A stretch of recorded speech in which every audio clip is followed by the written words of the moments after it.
Hey everybody, welcome to the On Deck podcast presented by LineStar. I'm Shannon Sommerville here with Tyler Wiemann, about to break down another exciting day of fantasy baseball. Today is Thursday, June 2nd. It is National Moonshine Day, National Rotisserie Chicken Day, National Bubba Day.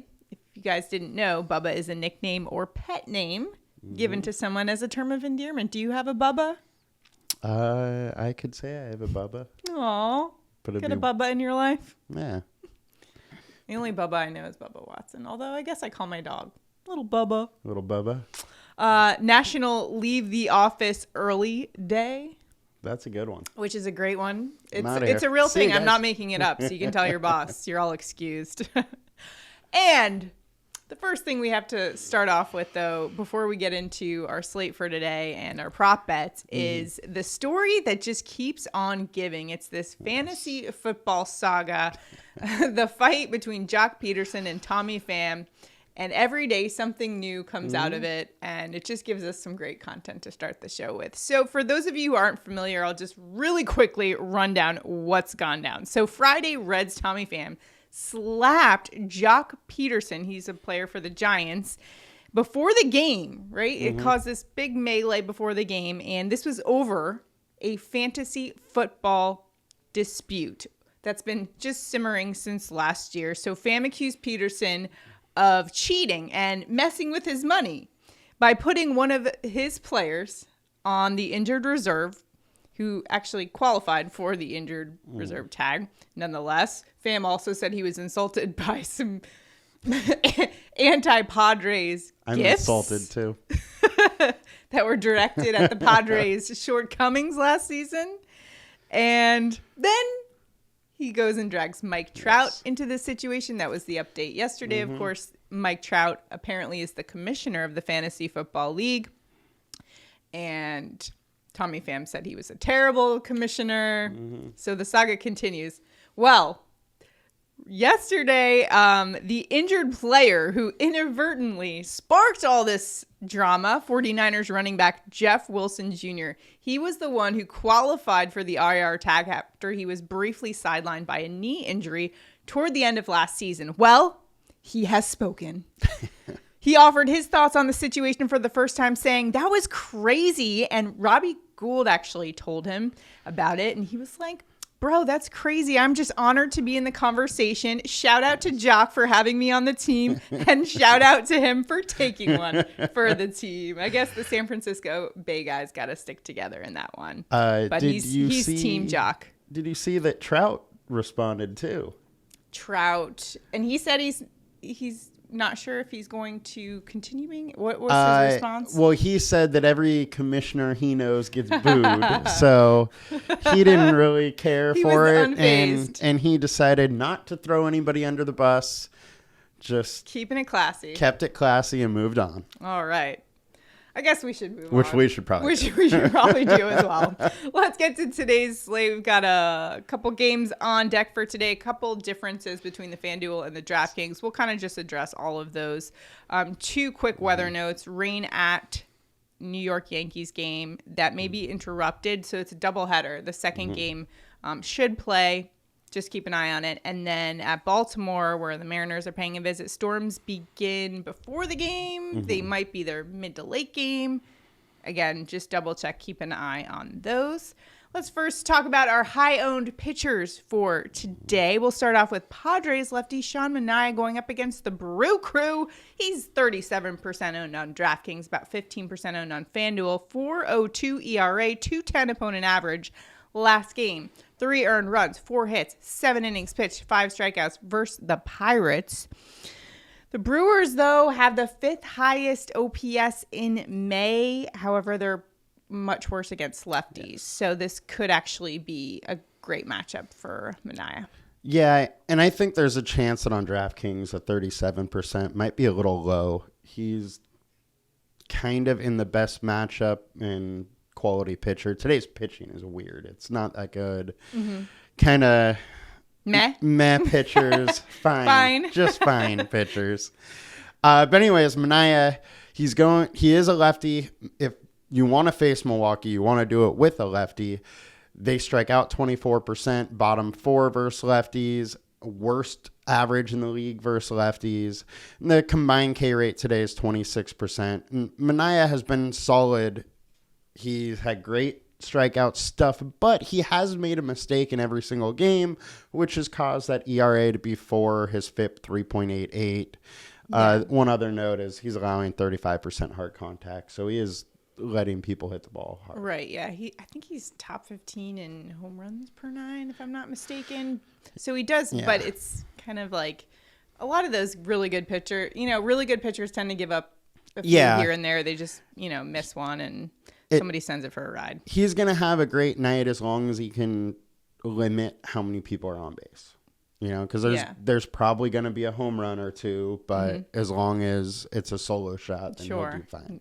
No harm done. Yeah. Let's take a look at Orioles righty Jordan Lyles going up against the Mariners. 33% owned on DraftKings, 2% on FanDuel. 4.26 ERA, 2.84 opponent average. Last game, 3 earned runs on 9 hits and 4 1/3 versus the Red Sox. So not awesome for him. Just 3 strikeouts. He is averaging about 6 strikeouts a game, though, over his last 5 games. And what's intriguing you about this play? I'm not that intrigued by it because of the ownership. Yeah. However, Lyles has been hot lately. 3.28 FIP over the last 5, 23% K rate over that time, which his normal K rate's more around 20% and a 4.6 FIP over the last 20. So he is absolutely pitching much better right now. Now, Seattle is a top 5 offense versus righties. They strike out at 22%. So this is one of those ones where it's like, are we going to see a little regression out of Lyles, going to a little more of who he's been? Or is he going to stay hot and, kind of limit the Seattle offense? What's interesting is Seattle is getting some ownership also. So we'll talk about them a little more later. And the other thing is Lyles has faced really good teams. That's kind of one thing I've been looking at, especially with today's slate, is some guys haven't faced a lot of great teams, and so you just got to take it all in context, I guess. Lyles has been all right. Yeah. Just meh. Cardinals lefty Matthew Liberatore going up against the Cubs today, 30% owned on DraftKings, 11% owned on FanDuel. Now, he's the 16th overall pick by the Rays. That was the 2018 draft. He ended up coming over to the Cardinals in the deal that sent Randy Arozarena to the Rays in 2020.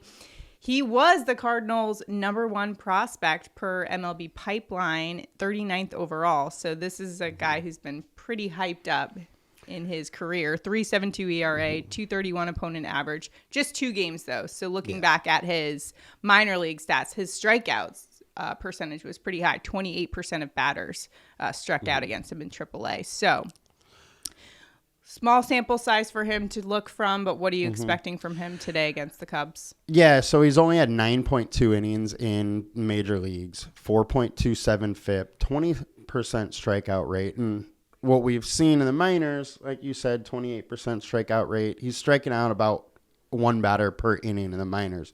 So he does have some strikeout stuff, and the Cubs are striking out 23.7% versus lefties. So that Liberatore's K rate may be a little bit low, and Cubs like to strike out. So we could see a little bit of upside there.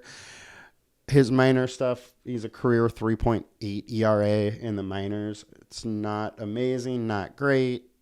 Right. We just kind of don't. I feel like this is one where you don't necessarily know 100% what you're getting at. Yeah, we don't. We totally don't know who and it's he really interesting is. The ownership is as high as it is for him. I was surprised on that too. I think it's more so that the Cubs just strike out a lot. Sure. And that he does have some strikeout stuff. And his last outing was pretty good. Yeah, just 2 hits and 5 scoreless against the Brewers, who are a good team. So I can see why people are drawn to it. Just still surprised to see the ownership where it is, given he doesn't have. Interesting. It's against the Brewers, and he's a lefty too. Going back to Monae. There you go. It all comes full circle.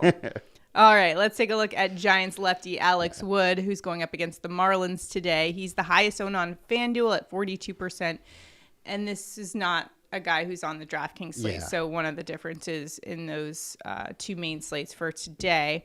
So when you're looking at Alex Wood, he's got a 4.81 ERA, 2.89 opponent average, although righties are hitting him pretty hard, 3.18. Last time out, he gave up 3 earned runs on 4 hits in 5 2/3, 6 strikeouts versus the Reds. Marlins haven't been great at the plate, 20th OPS in May, and they don't do really well against lefties either. Yeah, and that's really like why I made sure to kind of talk about them, especially with the ownership on FanDuel. Is Wood's been good, 3.5 FIP. He's a decent pitcher. He has a 25% K rate, but it's really Miami here. Miami versus lefties is striking out like 29.7%, leading the league in strikeouts versus lefties. So there is a lot of upside here, and it totally makes sense on FanDuel why he's the highest owned. The other side of this game with Miami and Sandy Alcantara, he's the second highest owned guy on FanDuel, which makes sense. I mean, these two are in the best matchups. One's the best pitcher on the slate. The other one has a really good matchup as a lefty. Yeah. So that's where we're going for FanDuel. That's where all the ownership's going. You can always trust a Georgia Bulldog to pull it off for you. Just saying. Let's take a look at some of our low-owned pitchers for today. We're going to start off with Dodgers righty Tony Gonsolin going up against the Mets. 5-0 record, 1.80 ERA. Last game, 2 earned runs on 4 hits, 6 innings pitched, 7 strikeouts. And this is one of the guys I was looking at, and he has yet to face a top 5 offense this season. Yeah. So while those numbers are very intriguing, you have to take a look at the teams that he's faced. And today he'll be facing the Mets, who have the second highest OPS in baseball behind the Dodgers. And second best versus righties also with a 122 WRC plus. They have a 275 average versus righties, which leads the league.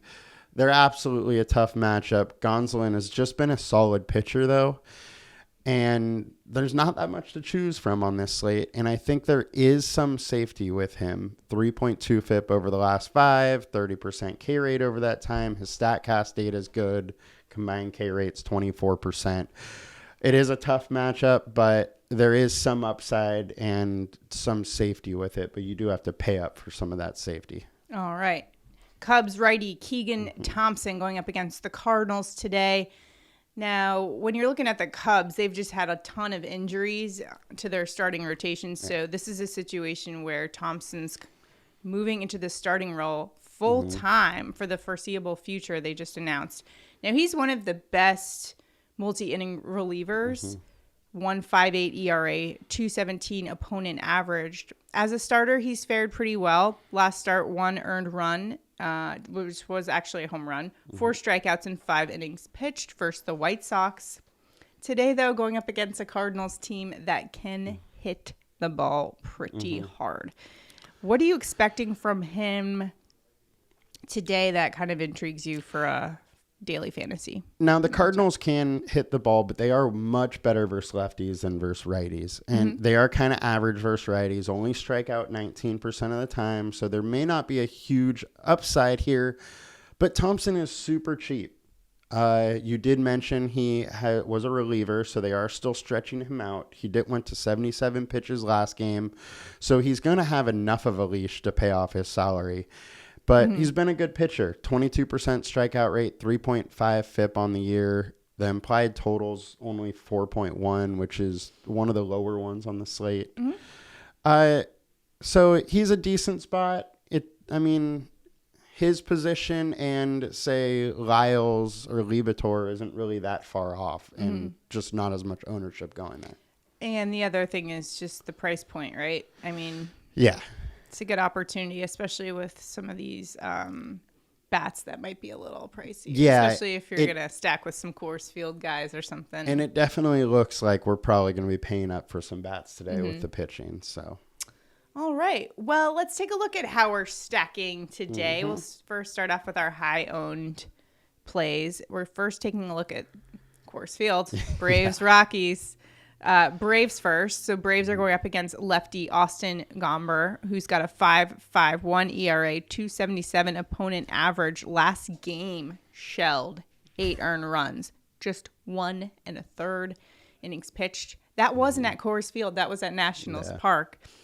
Meanwhile, the Braves are 5th in OPS versus lefties, and the Rockies have the worst bullpen in baseball, which bodes well for Braves. Yeah, and they're top right in WRC plus versus lefties, second in the league in ISO versus lefties. Pretty much the entire Braves offense has over a 200 ISO versus lefties. So he has a very tough matchup. The implied total is 6. The one thing that Gomber has going for him, he does have a 4.33 FIP over the last 5. On the year, 5 FIP over the last 5. Mostly be due to that last start. But he's been decent. The other thing, only allowing 1.1 home run and 32% hard contact. So he is limiting some hard contact. Also keeps the ball on the ground. But it's this Braves offense versus lefty and in Colorado. 6 implied total, highest on the slate. It makes all the sense in the world. Everybody's going there. And they are significantly higher owned than everybody else. Yeah, I believe that. Taking a look at the other side of that matchup, Rockies will be going up against Braves righty Ian Anderson, who's got a 4.34 ERA, 2.28 opponent average. So not too bad at all there. Righties are hitting him a little bit more, 291 average. Last game, 4 earned runs, actually 2 home runs in 5 2/3 against the Marlins. The Rockies, they can hit the ball. 4th highest OPS in baseball. Not as good against righties, though. Yeah. So that's the caveat there. Yeah, they've been a little below average versus righties, but Ian Anderson's just been off this year. He was kind of a highly touted prospect, was unbelievable his rookie season at a 30% K rate, but his K rate this season's down to 17%. Wow. So there's something that he's just not right about, and his FIP is 4.7. He's walking 4.3 per 9, allowing 1.1 home runs per 9. Makes sense that people are going here. Again, it's Colorado. There's a high implied total. This game has the highest implied total or game total by far. So is this one, because the ownership is going to be there, is that one you kind of have to have in your lineup, or one that you would look to? I would say you either, for me, if I'm building lineups today, I'm either going to take this game out or I will stack one of the two teams. It's probably no in between. I probably wouldn't even do like a 2-man or 3-man stack. It would either be fully stacked or I'm off it. All right. Mariners are the next high-owned stack, going up against Orioles pitcher Lyles. So we talked about him earlier. 4.26 ERA. He's one of the higher-owned pitchers. 2.84 opponent average. What's intriguing people about this matchup from the Mariners side of things? Well, in 48 plate attempts, Lyles is letting the Mariners hit 262, so they're hitting decently. It is warm weather. I think it was like 77 degrees, wind blowing out. And Lyles is limiting hard contact, like 29% hard contact. But he's been pitching a little above his pay grade lately. His career FIP is like around 5, and he's been pitching as like a mid-3s guy. So I think some people are just expecting some regression here. And it also makes sense to pick on a high-owned pitcher if you're going there. All right. Now, you don't get the normal leverage you would because they're also higher-owned stack. So. Yeah, okay. Yeah. So low-owned for today. Yankees going up against Angels lefty Reed Detmers, who's got a 4.65 ERA, but he has a really good opponent average, 181. Now, he's given up a pair of home runs in each of his last 2 games that were both against the Rangers. He's not as good on the road. His road ERA is 8.49. He's got a 2.83 opponent average on the road. Not sure what that means for him today in the Bronx. Yankees 5th in slugging versus left-handed pitching. Yeah, and Detmers has a FIP of 5, allowing 1.5 home runs. And that FIP would be much higher if you took out his no-hitter. He had one amazing game, and then outside of that, he's not been good. Right. So he's allowing 45% fly balls, only 29% hard contact, but there is a 4.6 implied total here. Obviously, Sportsbooks thinks the Yankees are going to score. It is one of the higher implied totals on the game. Their top 5 offense versus lefties have a 203 ISO versus lefties. So they're in a similar situation as the Braves, just the Braves are in Colorado. Another bullet point to add to that would be the Angels bullpen ranks 20th. Yes. And they give up the 4th most home runs. So and you got against the the Yankees porch. team, that little small park short porch. So that bodes well for Yankees today. I am actually now looking at it. I'm surprised more people aren't jumping on that, but I guess they're also probably expensive. Yeah, and I think it's just that everybody's going Braves. Dodgers are expensive and also in a decent spot. Okay. So Orioles, another low-owned stack here, going up against Mariners righty Chris Flexon, who has a 4.47 ERA, 2.74 opponent average, although 2.94 in May, giving up a home run per game. He's got the 7th highest home run per 9. Yeah, 1.6 home runs per 9. He's absolutely giving up home runs over a 5 FIP. Warm weather in Baltimore, like we talked about earlier, 40% fly balls, 33% hard contact, and implied totals 4.8, which is another one of the highest on this slate. Personally, I'd be more inclined to want to stack Baltimore than Seattle. Okay. Both teams have been decent offensively yesterday. Baltimore went off yesterday. Yeah. Seattle went off the day before. So I like the spot. Baltimore is kind of a sneaky team. They have definitely. They definitely have those games where you're like, wait, is this? Yeah. Well, they have quite Orioles? A few guys that have some power, some guys with speed. So they're also kind of an easier team to stack, and they're a little bit cheaper. So you could get kind of some of the better pitchers with using them. All right, so some great plays there for today. Remember, if you want to optimize your lineup, check out LineStar. LineStarApp.com has all the stats you need to help you make good decisions when you're making your fantasy lineup. We like good decisions. We love good decisions. Now it is time for our home run calls of the day. Where are you headed today? And is it Coors Field? It is not for my home run. I am going to the Great American Small Park. All right. To TikTok extraordinaire, Joey Votto. It's 75 degrees, winds blowing out.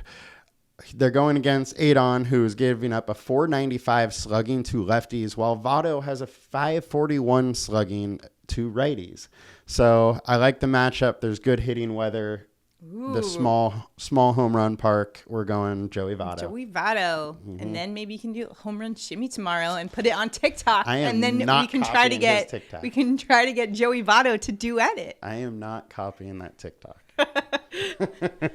I'm going Cardinals first baseman Paul Goldschmidt. We're going Goldie today for a home run. He's going up against Cubs righty Keegan Thompson. We don't know much about. We don't have a good read on him because he's being moved kind of from a reliever situation to a starter situation. He has been really good though. However, Goldie, 8 of 11 home runs of his this season have come against right-handed pitching. He's got a 958 slugging the last 7 days. He's just been absolutely on fire. And Keegan Thompson, as I mentioned, he's been good, but likely won't go past, he'll be on kind of a shorter leash, probably won't go past 6 innings. And the Cubs bullpen gives up the 2nd most home runs in baseball this year. So that bodes well for Goldie. Also, he has 9 home runs in his career there at Wrigley. So I'm thinking he gets 10 today. Get into the double digits. All right, let's take a look at our prop bets for today. We've been going 2 for Tuesday the past 2 days, but today I only have one for you. Sorry, guys. I only have one as well. What's your prop bet for today? I am going to Colorado with the Atlanta Braves second baseman Ozzie Albies for over 0.5 runs at minus 120. Huge implied total. Kuna probably isn't in the lineup again, so he will be leading off.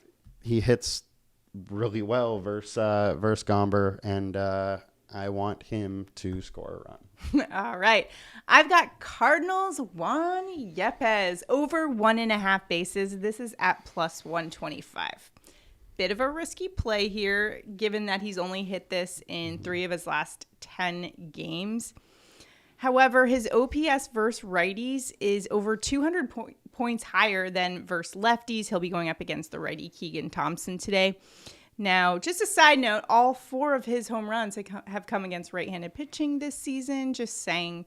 While Thompson's been good, the Cubs bullpen just hasn't been, as I mentioned in the home run call when I went with Goldie. They've just been terrible. They give up the second most home runs. So I'm going Juan Yepez over 1.5 bases plus money. Let's see it. I like it. Let's do it. So as I mentioned, we've got a few weather notes, which is the Yankees may be interrupted, but they should play. That's the second game of a doubleheader. And keep an eye on Baltimore. Storms should move away before the game, but then they'll be back mid to late game. Just keep an eye on that one.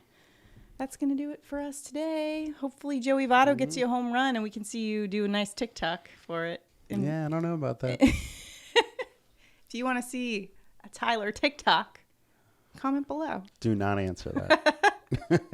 Make sure to like and subscribe. We will see you guys tomorrow. Have a good one. Bye.